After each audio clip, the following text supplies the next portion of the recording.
Halloween costumes. So only one person completed the homework. All right. So there's one question that somebody pointed out here, which maybe we should maybe I should mention. I think apparently problem 4, where two people want to meet. So I thought this was resolved. The question asks to find some vertex W such that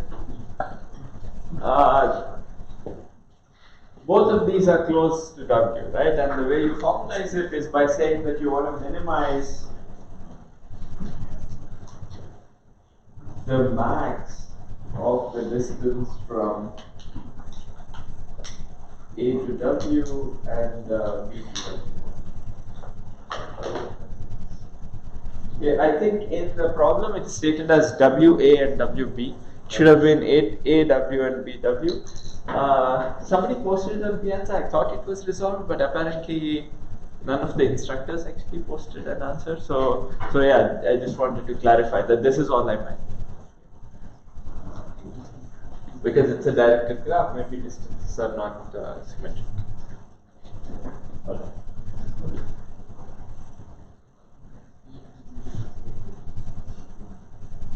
Okay, so that's a quick announcement. All right, so let's continue with where we left off last time. So we left off last time with we were looking at this scenario, right? All of last class we were analyzing this very simple question. You have an array with n elements, and each element in the interval 0, 1 or -1, 1 doesn't really matter so much. And you want to find the average of all of these elements, right? And the algorithm was very simple. You just take k samples with replacement, and you find the sample mean. Okay, and you return the sample mean. Okay. And the way we analyzed it is by saying that to think of each sample, we introduce this random variable xi, which is the value of the ith sample.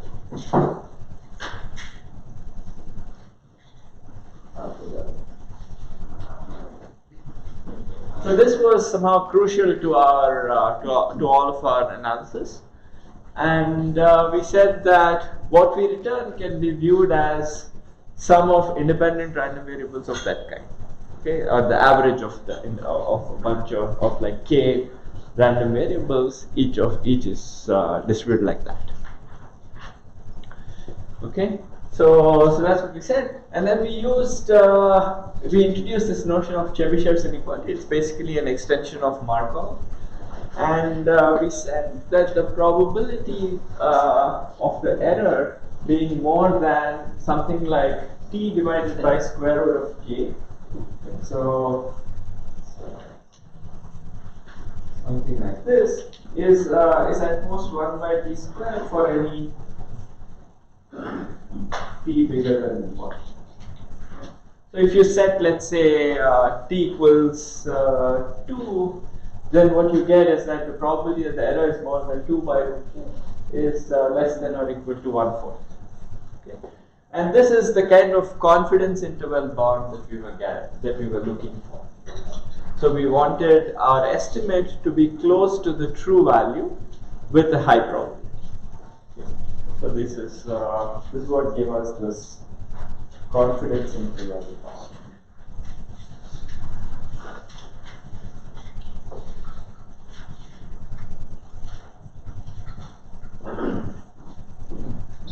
In stats, you will see a lot of these things, how to come up with much better bounds of this form and so on. So that's, but we came up with one very simple bound. And one thing that you will see in your homeworks is that that this bound, in some sense, turns out to be tight. Okay? So you'll write some code to find out basically what the expected error will be, and you will see that in many cases this the error that you get from this kind of a computation is actually tight. And like I was saying before, the general model of this kind of analysis is that if you want to end up with an error of z with a decent confidence,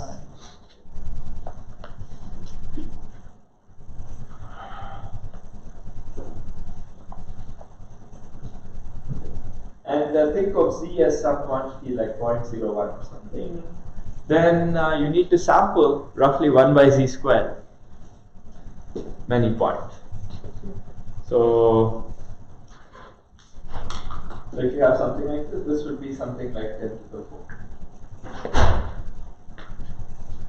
So this is the typical trade-off between the error that you will get, at least if you want decent confidence, and the number of samples you do. Okay. So, all right. So that's so this is generally what we saw last time. Okay. And now let's mention two things. So I also had some slide about Chernoff bounds, which is basically a which is a much more stronger inequality of this kind. But all it says is that the probability that the error is more than some t times t by square root of t. This you can replace it by something much stronger in many situations. Okay, so this you can replace it by something like e to the minus t. Okay, so you can get like an exponential t. So we won't get into that because it's not terribly important for us. Right, so, but yeah, so one thing to remember here is that you can often get much better confidence bounds, but qualitatively the error will be roughly around this. Okay. All right. So let's now see an application of sampling, because I think that this is something that this is an interesting application, and it's also very commonly used, and it will illustrate the kind of trade-offs we saw here. Okay. All right. So let's look at this very simple problem. Okay. So the problem is that of predicting an election. Okay. So you have a population, okay, and everyone votes either R or B, and the majority wins. Very simple setup. All right, and and for those of you who don't know, this is of course the difference between a census and a sample. Okay, so census is something that you do with the whole population. That's like the actual voting happens with the whole population. And sample is like a smaller portion of this, which happens only with a small subset of the people, right? So, and we hope that the values you get out of the census and the sample are roughly the same. So this figure just illustrates the difference. All right, so this is the problem. You want to predict an election, and everyone votes R or B, and the majority wins. And of course, to truly get the right answer, you have to go to everybody and you have to ask what they will vote for, and you've got to take the majority. The question is, can you predict the election with reasonable confidence with a much smaller number of samples? Okay, that's the general question. So, can you guys think of a way of reducing this to this average finding problem that we saw?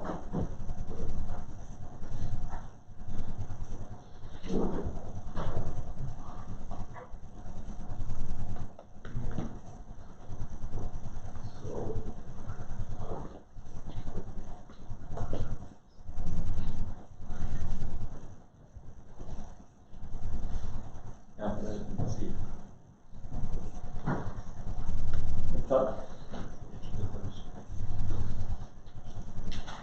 Okay. It kind of comes down to deciding what the error is that we want to decide what sample size we want. So in the slide that we had, if we wanted a 0.01 error, we had to take a sample size. But what does 0.01 error mean in this case? In this case, if there's a million people, then we're looking at an error of 10,000 people. If we took a sample of 1,000 that we would be off either greater or less than. Okay, so this is 10,000. roughly right, but it's not. I'm making a guess In here. the sense that, no, so what I'm asking you is, can you exactly phrase this question as something of the previous kind, right? Like, can you build an array and say that, hey, finding the average of the array and doing something with it is basically the same as predicting the result. You could say like -1 will go for party A and 1 will go for party B, like on a distribution. Okay, so do you see what he's saying? Yeah. So this is like a formal way of saying that, hey, this is the exact same problem as that, right? So you could say that let's associate R with -1 and B with +1, okay? And then you have all the people, so you have P1, P2 up to Pn. This is like a large set of people, and each one is, think of these as the elements of the array. So this one may vote 1, this one may vote -1. Okay. So you have some values like this. Think of these as the elements of the array. Okay. And now, finding if it's majority majority, let's say R, is like saying, is the average value negative? Okay. So yeah, how about if we don't have a binary selection? So Oh yeah, then it becomes a little bit more complex, but you can still do things like this. Okay, the same kind of theory applies if you can have vector valued things and same kind of thing. Yeah, good question. So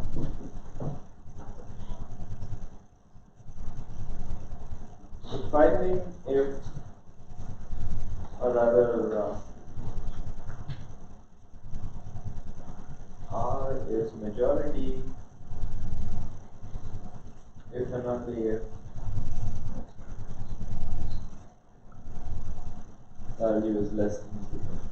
And same with B is majority and then the average value is 1. This problem exactly reduces to the case of average find. Okay? So if you can find the average to a good enough accuracy, then you would be fine. Okay? Yeah. average is 0 then. Right. So that we assume doesn't happen, right? Like elections can die, and there's not much.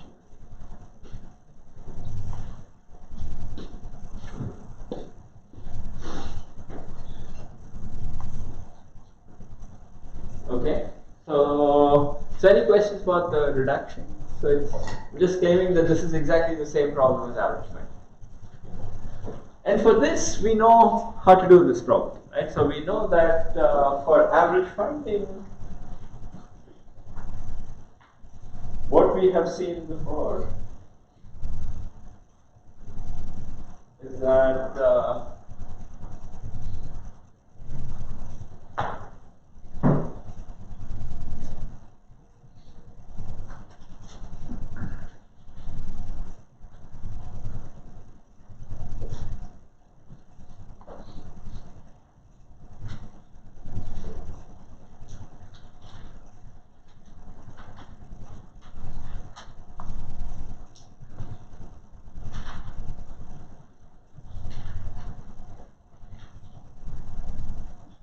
error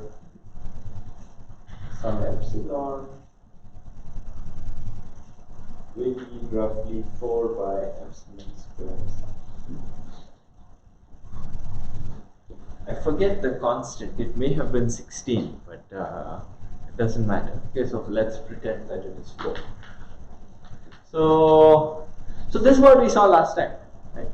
So if you want a good confidence of having an error epsilon for some epsilon, okay, then you've got to take something like this. But what does error actually epsilon mean? Right? So we have this. Let's say the true average So what does the average value mean in this case? So average value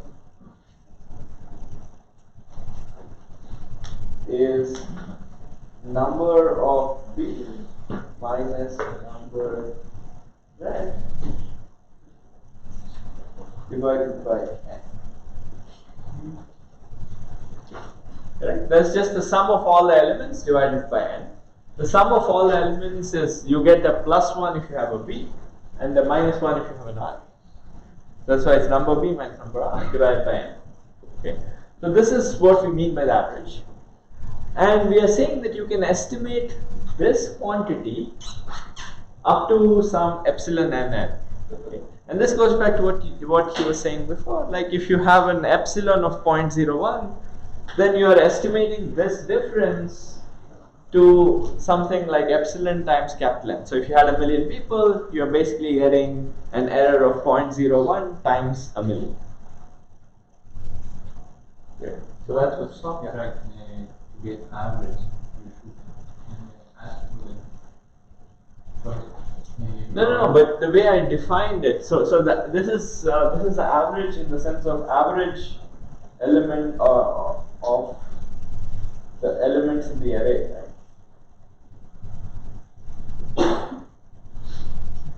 Okay, so this is the array, right? So the array is it has plus 1s and minus 1s in it.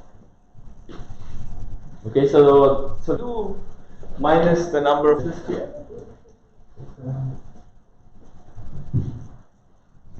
Right, because if this were the sum, this would always be equal to 1. See, yeah, it only applies if it's like ENR or minus 1 or plus 1, right? Right, like he's saying, if there are 3 parties or something, then you can't do something like this. In this case, it's there are only 2 parties, so I associated one with plus and one with minus.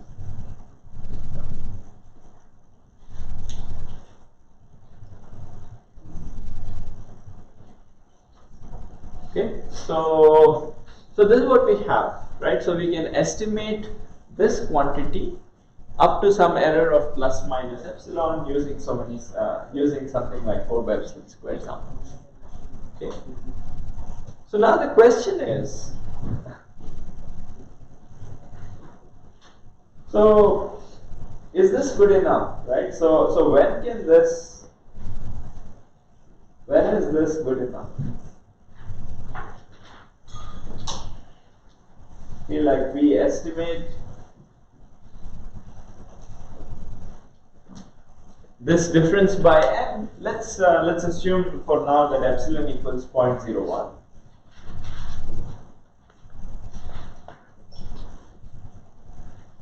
Okay. When would you intuitively say that this is good enough? Yeah. When the result is either less than negative 0.01 or greater than Right. 0.01, because then you have a definitive. It's not crossing. It's not, the error is not within both sides. Okay. Exactly. So what he's saying is, this makes intuitive sense, right? So you have this quantity which is this average value. Okay. So this is 0. This is minus 1. This is 1. Okay. And let's say this average value, the true average value, which is this one, lies out here somewhere. Okay. And you're able to estimate that quantity to some plus minus 0.01. Okay. So your estimate with some decent confidence will lie between this plus minus 0.01. Okay. So if this value turned out to be too close to 0, suppose it was like 0.0001, okay, then estimating it to a plus minus 0.01, you can't be quite sure of its sign, right? Because it could, adding an error of 0.01 could make it go from the left. So if this value happened to be here, then adding a small error could make it go from negative to positive. Okay, and this intuitively makes sense, right? If your margin in an election is very small, then predicting it using samples is going to be unreliable. Okay, so, and this is exactly what is being captured in this computation, right? By the computation that we did before. Like if somehow this quantity determines, so this is a quantity that effectively determines the margin, right? So this is like the number of blue minus number of reds as a fraction of the total population. And it's saying that if this quantity turned out to be either less than minus epsilon or more than epsilon, or more than plus epsilon, like in this case, it could have been here and you would still be fine. Okay. Then, using a reasonably small number of samples gives you a high confidence answer. Okay. So this is what I would like. This is what I wanted to point out. That this is good enough.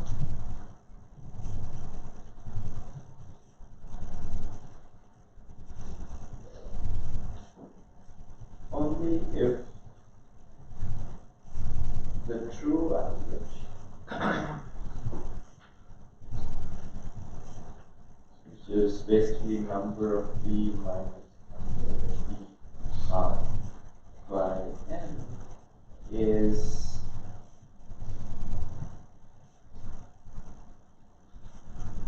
not in minus epsilon.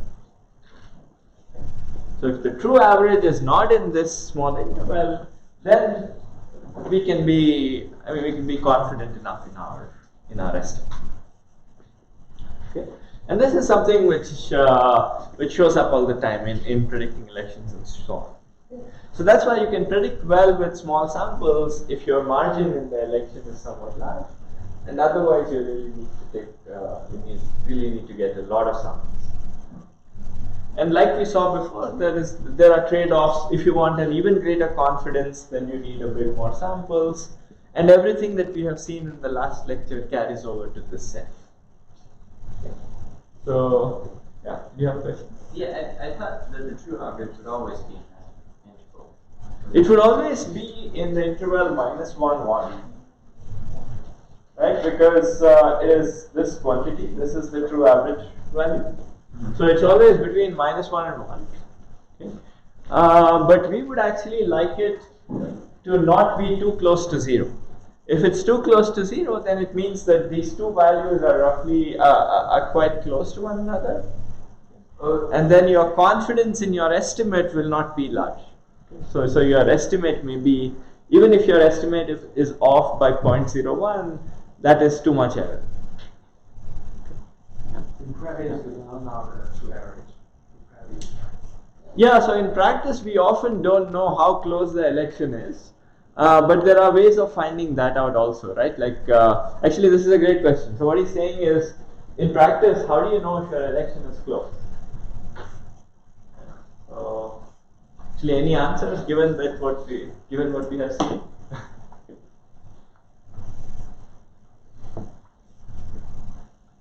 It's a function of the sample size and where you find the average. Yeah, so I mean, if your average is close enough to 0, then you know that it's close, right? So in some sense, this estimation procedure always gives you an error of 0.01, let's say, okay, with some decent confidence. Now, yeah, so you take your sample, and if it's within 0.01 of 0, then you automatically also know that your election was close. Okay. So the same computation also tells you that, so it gives you an estimate of how reliable it is also in some sense. Okay, so that's a nice feature. Yeah. So a simple solution is just to increase the sample size if you want more accuracy. Right. Yeah. And the bound that we saw before gives you a quantitative estimate. Okay, so if you want a higher sample, if you want a confidence of 3/4 with a smaller error, you need to take something like this. And sometimes you will find that this is maybe larger than the population size itself, in which case you just have to do a census. Okay, but this at least tells you that there's not much better you can do.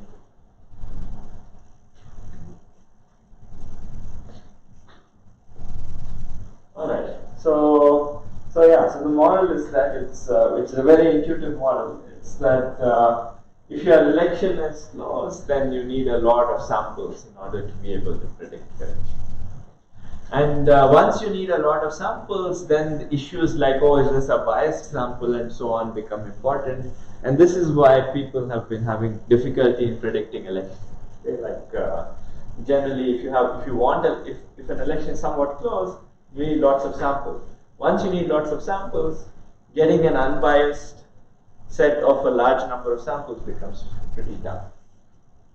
So, all right. So, okay. So with that said, let's so that's why this kind of sampling is it's important to understand sampling. And this is what I said before. So the margin and the true population is very important. Okay, so the next example I want to give is, So in sampling work, if we assume that sampling happens with replacement, right? Mm-hmm. So what happens is that, for example, it's only useful when we have a big data, right? And Yes. because it happens with replacement, suppose that we have a computer system, right? So, and we want to have an error like 0.01, and we need 10,000 samples. So what happens is that for every time we have to go through the memory, fetch the data, bring the data to the CPU, do some sampling, store them, and it happens 10 times, right? Yeah. Versus if we want to average the data like a normal thing, we can go to the memory, fetch the entire data with like 1,000 times, right? Mm-hmm. It doesn't require to go because it happens through the replacement, right? So it means that when we have a big data and we have a large number of samples, this even make it worse, right? Yeah. So what he's asking is that sampling can often have systems challenges. Right, because if you had a huge kind of an array and let's say it was too big to be in memory and most of it was on disk or something, and you've got a sample with replacement, then this can be a very messy procedure. What you often do in this kind of a situation is you pretend that you figure out all your indices beforehand. Okay, so let's say I figure out that I need to sample 1, 3, 4, 1, 7, and 2. Okay. You send all the queries simultaneously, okay, and you basically get those portions of the file, okay, and you try to fetch all of them simultaneously or something like that. Okay, so you don't try to seek each time because then it would just be too slow. So you try to get multiple of them in chunks or something like that, or maybe your file was stored in chunks. So you figure out first what indices you want. Okay, maybe you even like sort them, do something so that you go to the right portions of the file, and then you fetch them in pieces. Okay, so that's the kind of tricks people often have to do. But this is a common trick. When you're sampling, when we think of sampling, we think of picking an index, getting that number, and moving on. But when you actually have to do it, maybe you have to think of a whole bunch of indices and get a bunch of chunks of them at once. So but these are all system tricks that you can come up with. Yeah. Okay. So any questions? So that's a good point. In general, actually, I will come to this in a little bit, but generating random numbers is not a trivial process. I mean, it actually takes a fair amount of time to come up with like good quality random numbers. Okay, and that's why, and this often shows up in systems questions. You can't keep generating a whole bunch of random numbers. So, in fact, if you just run, let's say, the C++ random function for 1,000,000 times or something, it actually takes a noticeable amount of time. So, yeah, so we will come to that. All right. So that's a little bit of trade-offs that we see in sampling. Okay. So the next application or next example of a randomized algorithm. So this is the last example, and I would like to end with something that's a bit surprising. Okay. So let's look at this problem. Okay. So this is a question that originally arose in when people were designing like network switches and so on. Let's say you have a network switch. The reason that this is important, or router or something like this. So these things don't have too much compute power. Okay, maybe nowadays they do, but back in the 90s when people started studying this, they did not have too much computational power, okay? And or too much memory.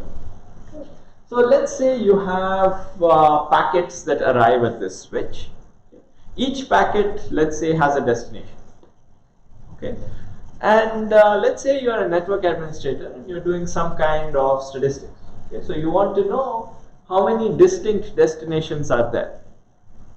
So like this router could be one of the wireless routers in this room or something, and you may want to know how many distinct destination IP addresses are being sought, right, in these packets.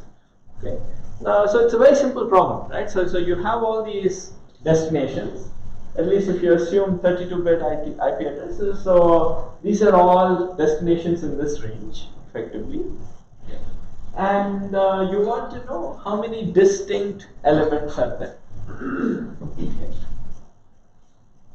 So how would you solve this problem in a standard? What is the natural algorithm for this problem? I just want to understand the proper state. Yeah. So like there are elements are coming as an input. Yes. The destinations, by destinations you mean like the So think of these guys as like packets. Packets are showing up at the switch, and there's a whole bunch of packets that shows up. Okay. So you have, and so this is why this is called a streaming setting. So you can imagine that there's a huge number of packets, and they show up one by one, and in the end you want some kind of statistics. Okay, so yeah, that's a good point. So I forgot that. Yeah, people do not know streaming, right? So you have packet 1, you have packet 2, so on, and some huge number of packets Pn show up. Okay, and and packets range, and these destination values range from 1 to 2 to the 32. Okay, and the point is that both capital N and 2 to the 32 are somehow quite large compared to the amount of memory that this small device has. Okay, so that's kind of the problem. That's the setting. Okay. So how would you normally try to solve this problem if you wanted to solve it exactly? Yeah. So we can do some profiling. Okay. So we wait until for a month of time and get some data, observe them, then we can categorize them. And based on the rate of the data, we can have some expectation for the future. Okay, so this is a highly reasonable strategy, right? Like you can say that, oh, I look at a small window and I have something, right? So you can say that, I will look at some small window, and here I will count the number of distinct packets, and but then how do you interpolate it to the rest of the data? Do you say that it's that number multiplied by the number of such frames? Well, that could be very bad, right? Because you might actually see the same. You might have found a good pattern. Maybe the same pattern shows up, in which case it's exactly the same. Okay. So right. So but that's a good kind of a strategy you might use. Like or you could say that, oh, okay, I will skip some packets, maybe pick a random sample of them, measure the total number of distinct things I have there. But you can easily come up with examples, but that also isn't. So the question is, how do you do this kind of problem? So firstly, what is a brute force method if you didn't have memory? Yeah. Just count the distinct destinations as they come in. And how would you do that? So when you have a packet array with a switch, you can just hash that destination, increase the counter, and then if one comes in that's unique, you'll hash that. You'll hash somewhere you can count that. Okay. Or increment. Yeah. So this is a good solution which is bound to work correctly, right? So you just build a dictionary on the fly. So each time a packet comes in, you look up if it has, you compute some hash value, you store all the destinations.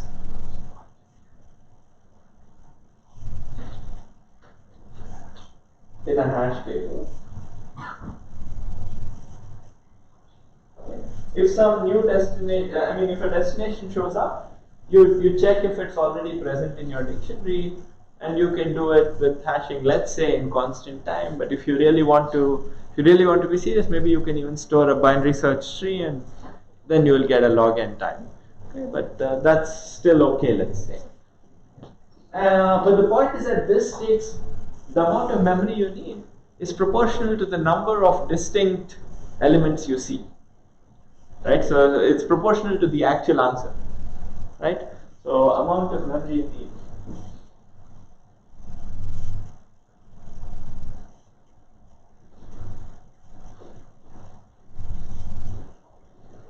is roughly equal to number of distinct tests.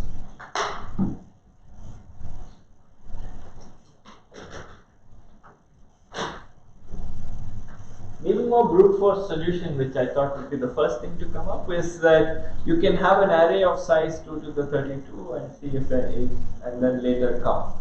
So that's another trivial solution. Yeah.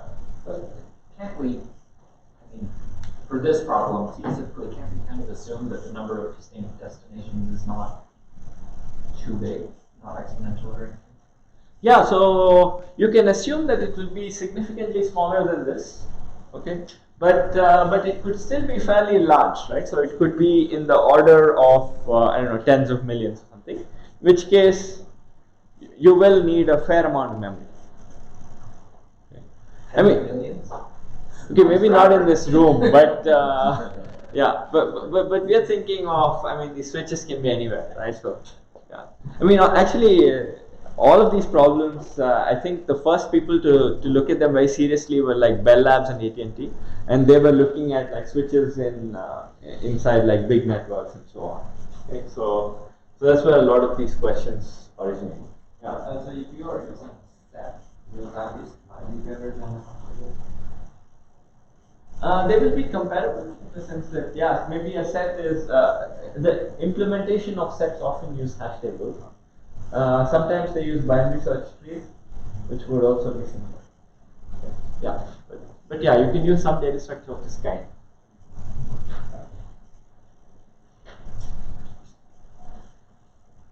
Alright, so this is great, but so far we have been coming up with exact solutions, right? And the place where randomized algorithms really shine is if we don't really need very precise solutions, but let's say we're okay with some multiplicative error. Okay, let's say a factor 2 even. Okay. So if your true answer is some m, let's say we are okay with any number in the interval m by 2 and 2m. So this is what I mean by multiplicative error. So if your true answer is m, we are okay with something between m by 2 and 2m. Suppose you're okay with this kind of an error. Now the question is, can you do much better? Okay, and we will see how you can do much better. Actually, this algorithm, It's almost impossible to come up with. I mean, I remember the first time I saw it, I was like, oh wow, okay, this is something I can never come up with. But yeah, so if you've seen it, you know it. Otherwise, it's tricky. So the point is the following. Okay, so what you do is you get these numbers. Let's call them. Let's call these P1, P2, up to Pn. Right? So these are all the brackets. Right? And now you consider a hash function h, okay, which takes the range 1 through 2 to the 32, and it hashes it to real numbers between 0 and 1. Okay. So this is for the sake of simplicity, but I mean a discrete set is also fine, as we will see. But I mean we won't see it, but yeah, as you can work out. But let's say it hashes them to real numbers. Okay. So h is a function that takes the set 1 through 2 to the 32.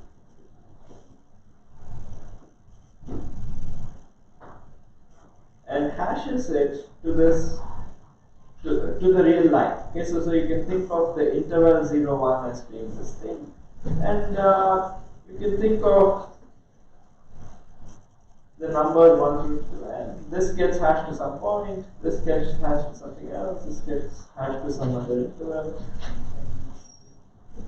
And this is a hash function that simply maps each number here to some random number in this interval. Okay? Yeah. Can you remind me if h is 1 to 1? Where will they come? Yeah, so because we are thinking of a real range, h will end up being 1 to 1 because it's super unlikely that two different people will map the exact same real number. So you could just choose a super easy function like 1 over n. No, but it won't be a. So you want a uniformly random hash, right? So the point of a hash function is that it maps. Right. Maybe that's important to say. So it is that it hashes every I to some random number in this interval. Okay? So it's not just like your goal is not just to have distinct values or something. Your goal is to say that each I is mapped to some random number in this interval. Okay, so that's what I mean by a random hash. So h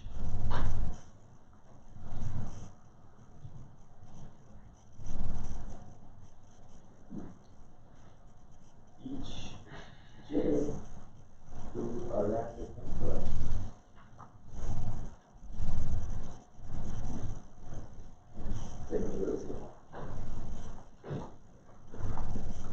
okay. So let's say I have a function like this. Okay, so given some j, I can compute h of j, and let's say I can do this in some reasonably small amount of time. Okay, so how you find such a function can be challenging, but let's assume it exists for now. Okay. So now the algorithm is the following. Okay, so the algorithm is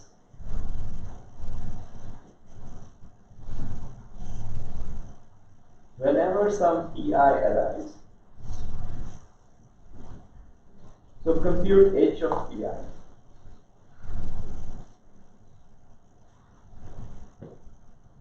So this is fine. So this is just some random number between 0 and 1 that you compute.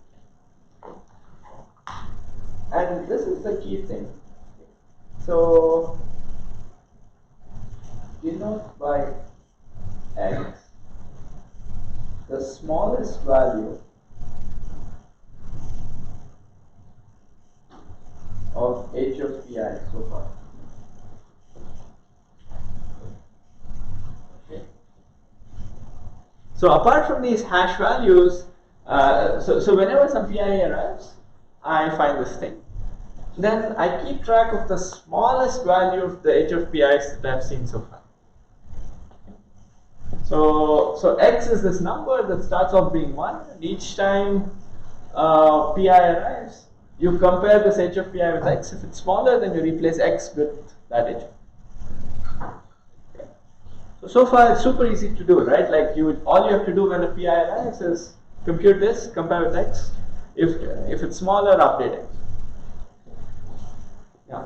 Can we define a hash function at one-to-one A, for example, arbitrarily?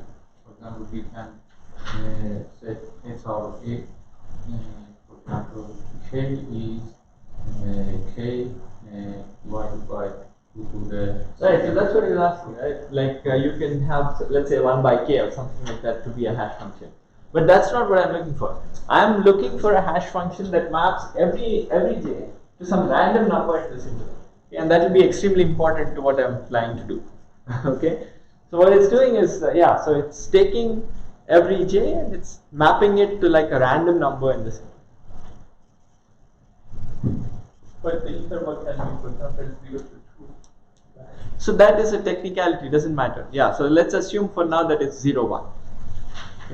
Yeah, so it's a random number between 0 and 1.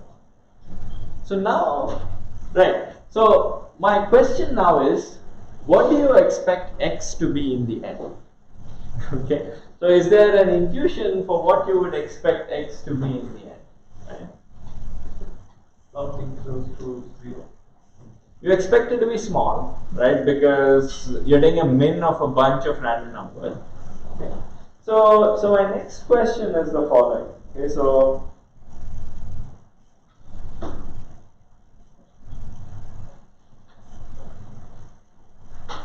this is somehow unrelated to the application, but let's start with this question, and we'll see how this is connected to the application. Okay, so the question is, suppose we have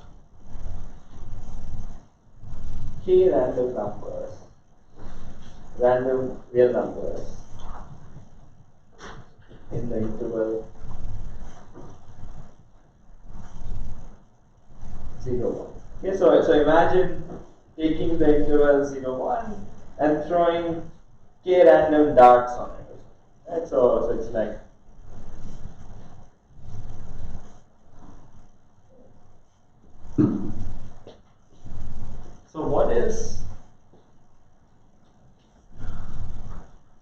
what do you expect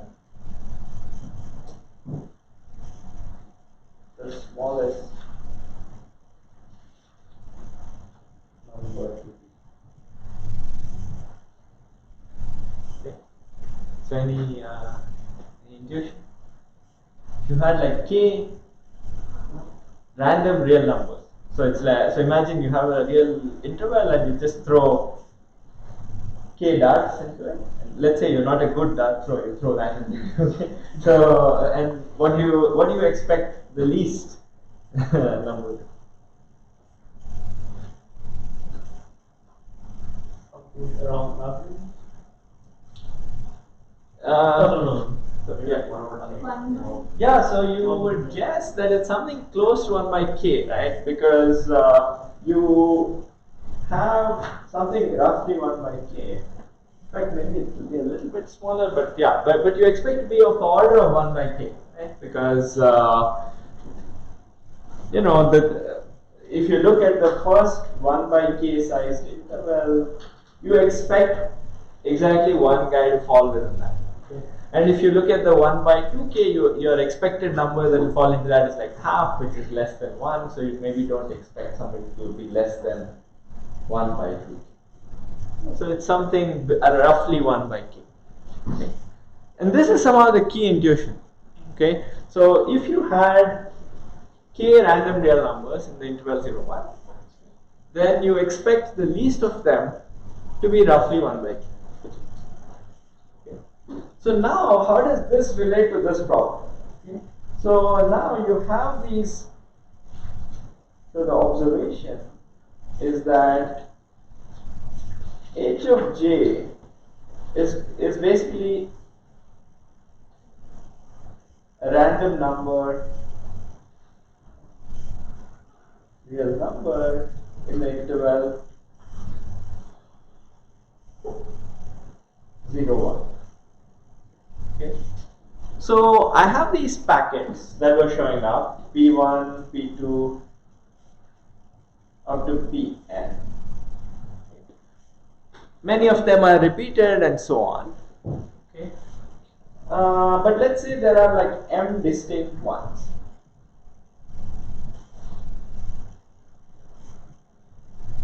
And I'm looking at h of p1, h of p2, h of p.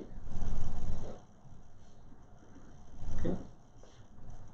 So if some p1 equal to p2, then the hash value is the same, right? That's the point of a hash function. A hash, if p1 equals p2, then h of p1 equals h of p2. And both of them are some random number in this interval 0 through 1.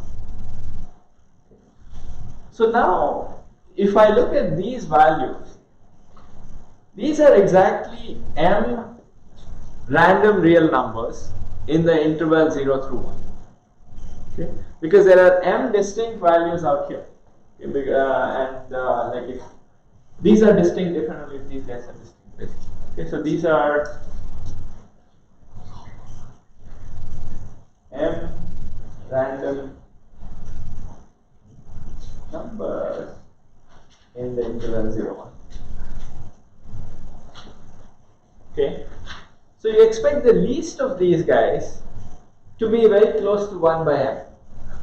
Okay, so the x that we computed in the algorithm is roughly 1 by x. Okay, and so if I want to estimate m, all I got to do is invert x. Okay, and that's it. Okay, so it's like you compute these hash functions and you keep track of the minimum. Okay, and keeping track of minimum is just like one extra memory unit that you store, and then return in the end. Return 1 by x, okay, as your estimate. Okay. So this, when you see the algorithm for the first time, it's like, okay, this is very cool. You don't expect this to be possible, but it is. Okay. So that's what goes on in. So this is one way to estimate the number of distinct. Okay. So now there are a lot of technical questions here that I have kind of swept under the rug. The starting point is how is this h defined and computed and so on. Okay. So it turns out that that h can be computed by discretizing this interval into some growing granularity, and there are some standard tricks for doing this. So I will not get into that. But actually, the more important thing, based on what we've been seeing, is what is the confidence we have in this answer. Right, like you expect it to be roughly 1 by m, and so you take the inverse, you expect it to be roughly m. But if you think about it, the inverse is a very sensitive operator, right? Like if instead of 1 by m, I had 1 by 4m, okay? It turns out that can actually happen with a respectable amount of probability, like something like 1/4 or something. Okay? And then your estimate is off by a factor of 4 with some decent probability. So it turns out that the right way to boost this, so the expected value is,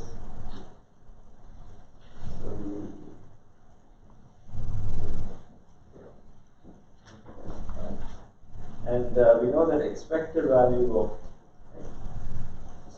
something like 1 by.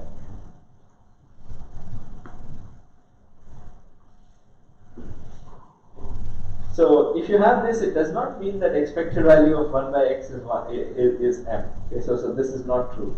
Okay, so all we can say is that that is true, but this one is not true. So this turns out to be a problem. This turns out to be a problem. So the right way of boosting the probability turns out to be keep track of, or in some sense keep track of some R hash functions.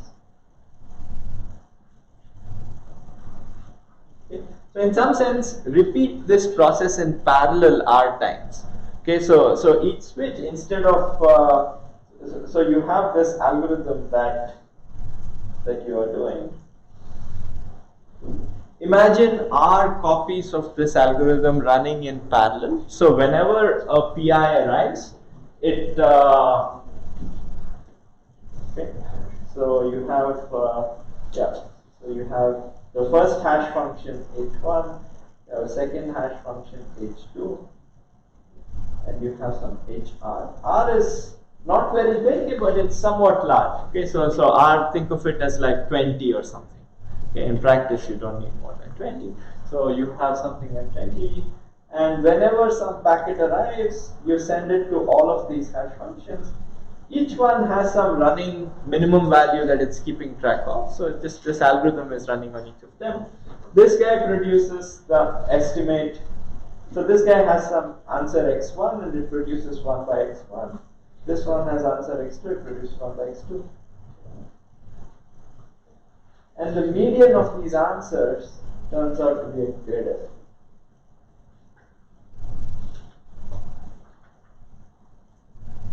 Is a very good estimate.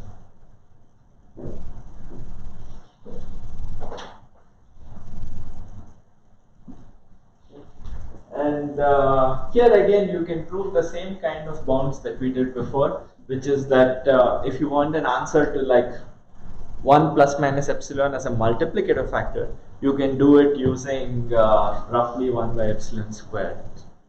Okay. So the computations here are a bit more tricky to do, so we won't do it. But I just wanted to give you this example of this algorithm which kind of achieves something that you would find hard to expect. So, all right. So any questions on the algorithm? Yeah. In the problem, you have assumed that every PI has one element in the estimation. Yes, each PI is like one value. Yeah. Yeah. So since it's a random distribution, you think that the probability of one of the numbers picked would be way below what that 1 over k is. So this boosting kind of offsets that. Right. So are you saying that there is some reasonable probability that the smallest number is actually significantly smaller than 1 by k? Yeah, I just think so. Yeah. That it would be a decent probability that would happen. You know? Right. Yeah. So that's what I was also trying to say, that there is actually some. For example, if you compute what is the probability that this min value is less than, let's say, 1 by k squared. Yeah, or actually maybe k squared is extreme, but if I let's say it's 1 by 10k, there is at least something like this happens to be around 1 by 10, which is small but not quite, but not too small. Okay, and so this is why you take the median, right? Because the median ensures that. So what this means is that in a good chunk of your r by 10 repetitions, maybe 1/10 of them, something like this happens, but it happens only in about 1/10 of your, of the samples that you're doing. Okay, so there's like maybe r by 10 of them will be roughly 10n. But the point is that the median will still be getting close to n, okay? And that's what. That's why it's important that you take the median, not the average here. Okay, so if you took the average here, things would not work out. Okay, so, or maybe it will work out, but the variance is too large. Okay, but it's very important to take the median. Yeah. So at the beginning you say that we are okay with a multiplicative error by factor of 2, right? Right. Where it comes that R. Yeah. So for 2, the R can be something like 10 or 12, and it should probably be fine. So there is a trade-off between the R and the amount of multiplicative error that's okay. So, and that's what I was saying, like if you can even get a multiplicative error of something like 1 plus minus epsilon, and then you will need R being roughly 1 by epsilon squared. So yeah, so the same kind of trade-offs will show. Yeah. So like, we will feed in the P, we will feed all of the P or part of the All the P. Yeah, and that's important, right? So you want the right answer, so you have to. So this algorithm actually processes all the PI. Okay. But so this is why also it's called a streaming algorithm. It's like processes some PI, and then it doesn't have to know it anymore, right? So all the state that it needs for the final answer is stored. Okay, so it's like imagine you have this small processor that's sitting here. It's seeing a whole bunch of data that like streams through and goes away, right? But it's not storing all this data. It just sees it once and it goes off. And the state that it has is only this number x and this hash function h. So yeah, so that's the nice feature of these. Yeah. But it just says that the number of distinct packets, right? Yes. Yeah. So there's So what he's asking is, okay, so this gives you one statistic, which is the number of distinct things. Okay. Turns out that these kind of algorithms can actually do a whole bunch of things. Like you can find out some kind of some kind of second moments and pth moments in general and so on, okay, of this distribution of how frequently different items happen. And you can also find things that are like frequent elements is another common problem, where if you have some element that appears lots of times, then you can very easily find something. Yeah, but I think distinct elements is intuitively it is more, at least to me, it's somehow harder than frequent elements, because frequent elements you can hope that if you maintain a sample you can get something. But distinct elements, somehow it seems like you have to really remember the whole thing, right? Because how do you know how many? One thing could have appeared exactly once, and somebody else could have appeared like half the time.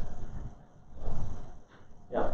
Just out of curiosity, so is there any random function that can actually give you the distribution like that? Because we know right now we only have the random function that will give you like normal distribution. So I mean, getting a random function that, most languages have such random functions like this, right? That give you an interval 0, 1. What do you think? Like uniform Normal distribution.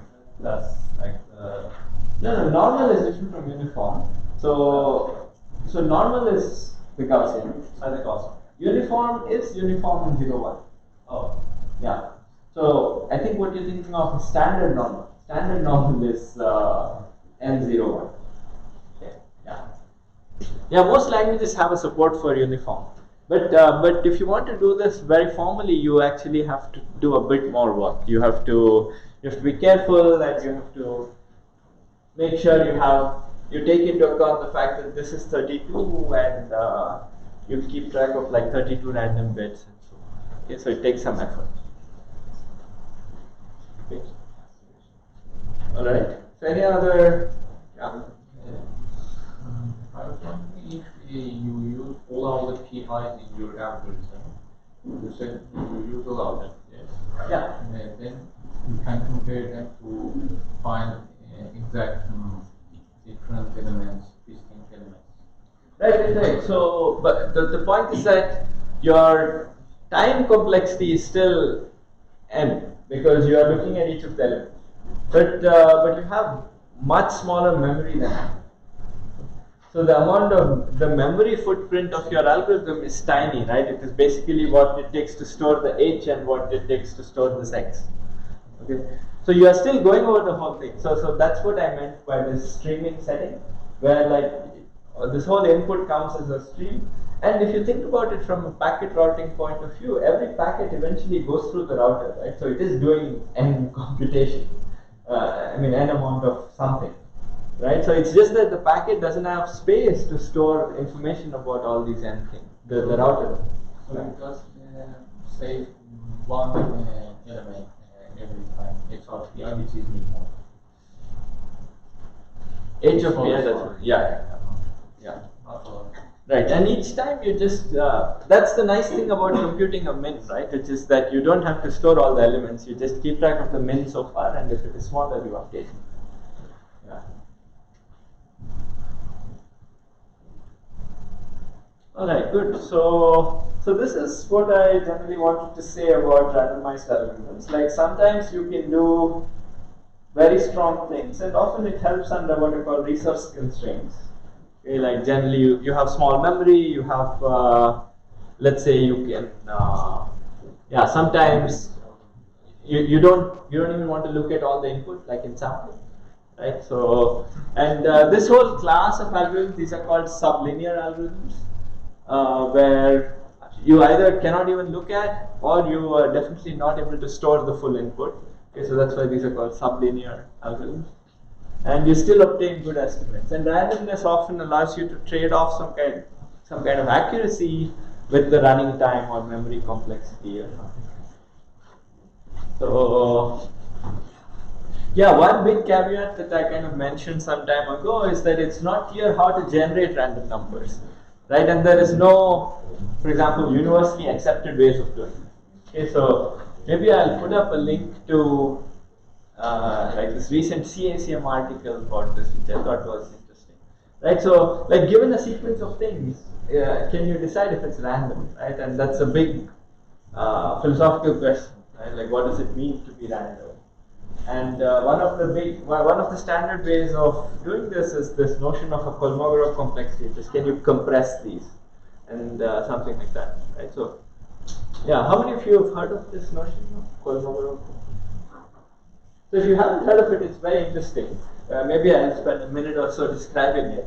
It is that suppose I give you a huge sequence of numbers, and I ask you, are these random? Right? I mean, if you think about it, it's very hard to tell, right? In the sense that suppose I give you, yeah, unfortunately I don't know pi very well. What is pi to? 3.14152 something, right? So suppose I give you all these digits of pi, one by one, right? And I tell you this is a random sequence. Are you going to believe me or say, no, I mean, this is pi, I know everything, right? So, so it's a very relevant answer is to say, look, I mean, these are digits of pi. I can tell you exactly what the ith digit is going to be, so this is not random. And same with, let's say, prime numbers, right? Like prime numbers may look random. In fact, there are lots of theorems in mathematics that say that the distribution of primes looks pretty random. Okay, but still, we know they are a deterministic sequence, right? So they're not random. So, yeah. But we don't necessarily want randomness for like a hash function, for example, right? Because we have to be able to reproduce it. Right. So that's the trade-off, right? Like you want a small seed or something like that. Yeah. So what you actually need in an algorithm is another reason why it's difficult to talk about randomness, because like very often what you need in an algorithm could just be something that somehow doesn't have a structure as far as this input goes. Okay. But yeah, but maybe there are some other inputs for which it behaves badly.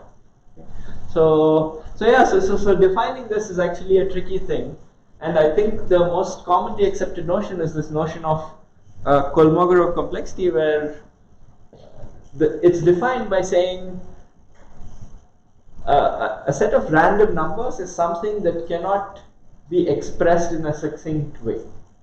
Okay? So if you have something that is structured, what does structure mean? Structure means that you can express it in some kind of a compact way. Like for instance, for pi, right?